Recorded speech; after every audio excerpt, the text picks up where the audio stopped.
Camilla Nilsson håller sig beredd, därefter start nummer 3, Alexandra Lindgren. Jättebra. Han vill ha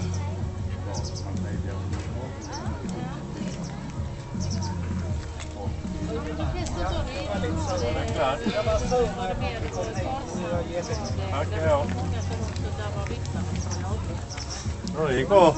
Ja, fast inte tillräckligt bra. Kan bara bli bättre. Ja, men det var nära. Det var de sista som var lite... Ja. Och Gill också. Ja. De skulle inte haft för att det var fel.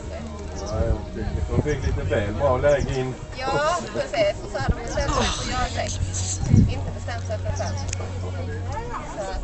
Nej, det var lite jag som är eftermiddag Gill Andersson. Heter han väl? Ja. 1,20 av det mycket bra.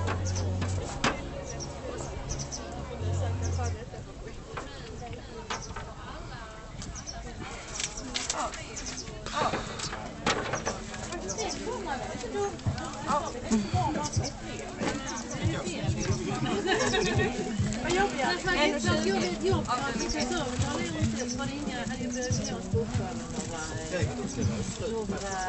lagföreningar.